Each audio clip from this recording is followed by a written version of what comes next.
Good morning viewers, myself doctor Premita Saini. आज हम BEd first year के drama and art in education paper के अंतर्गत कोलाज के बारे में स्टडी करेंगे। कोलाज कोलाज सबसे पहले सुप्रसिद्ध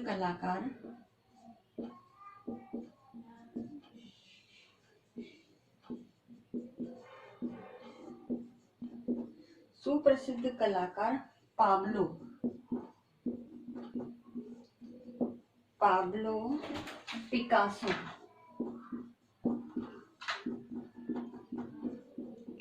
ने सन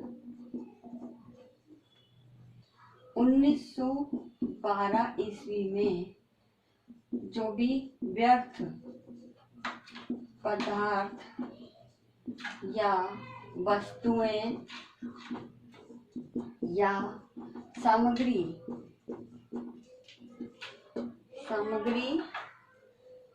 का प्रयोग करके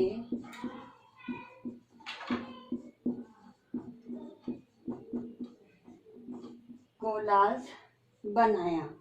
और तो इन्होंने जो व्यर्थ सामग्री ली थी वो ली थी चित्रित कुर्सी पर बैत की जाली का यथावत प्रयोग।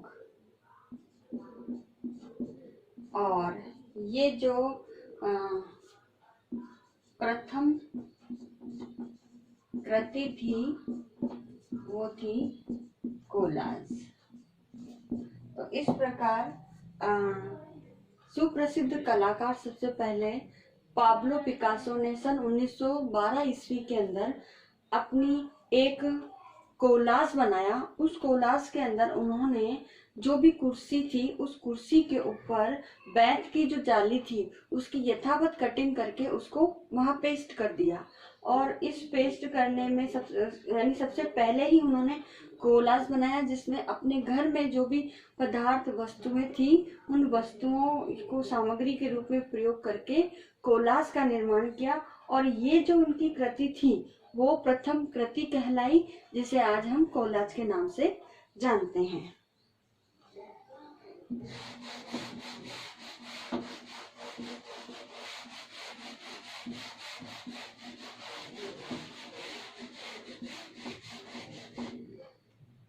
अब इस प्रकार विभिन्न वस्तुओं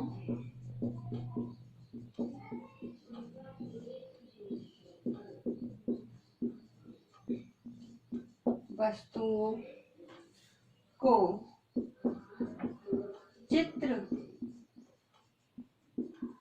धरातल पर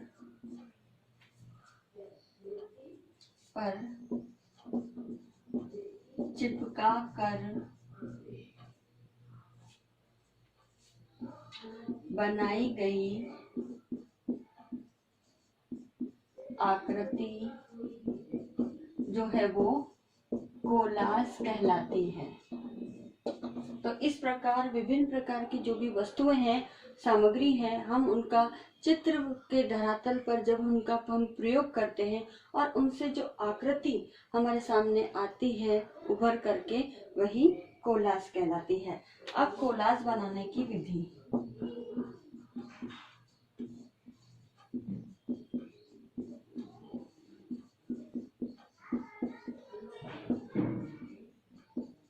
तो कोलाज बनाने की जो विधि है, इस कोलाज बनाने के लिए सबसे पहले हम लेते हैं सामग्री। तो सामग्री तो हमें अपने घर में ही मिल जाती है। जो व्यर्थ सामग्री होती है जिनका हम यूज नहीं करते हैं, तो उन व्यर्थ सामग्री में बहुत प्रकार की सामग्री आ जाती है।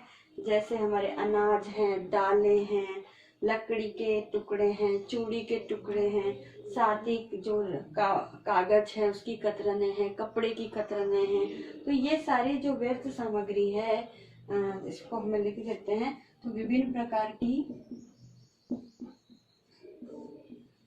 प्रकार की दालें, अनाज, चूड़ी के टुकड़े,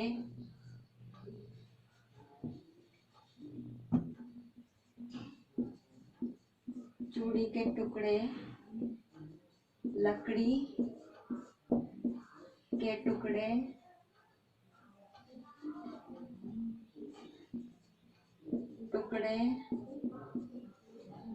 कतरन, ये कतरन कागज की भी हो सकती है और कपड़े की भी हो सकती है,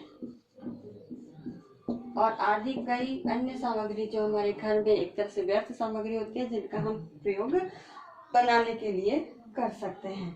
अब विधि के अंतर्गत जो आता है, सबसे पहले हम पेंसिल के द्वारा चित्र बना लेते हैं। पेंसिल द्वारा चित्र बनाना, तो पेंसिल द्वारा चित्र बनाने के पश्चात हम उस उस चित्र से संबंधित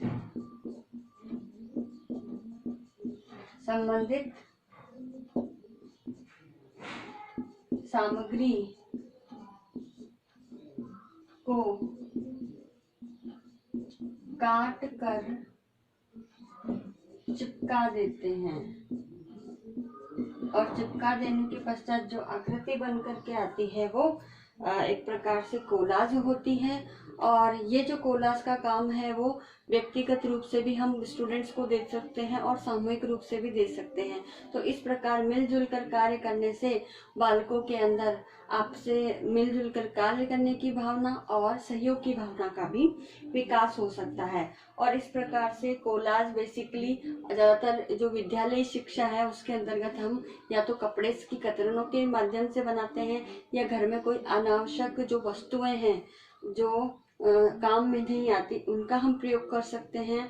और साथ ही कागज और कपड़े, इन दोनों की कतरनों से ज़्यादातर मुख्यतः कोलाज वर्तमान समय में बनाए जाते हैं। तो इस प्रकार हम हमारे drama and art in education पे कोलाज जो है एक इम्पॉर्टेंट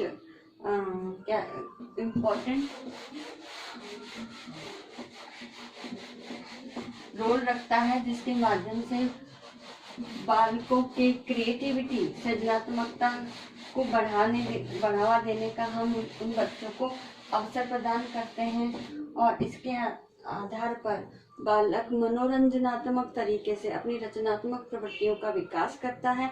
तो कोलाज बनाना बहुत ही उपयोगी है, और इसका कार्य हम जो अवकाश के समय, हम छुट्टियों के समय हम इसको प्रयोग में बच्चों को करने के लिए कहें तो वह उनके लिए ज़्यादा रुचिकर होता है। तो इस प्रकार आज का जो असाइनमेंट है, इस असाइनमेंट में आपको एक क्वेश्चन दिया जाता है कि कोलाज किसे कहते हैं,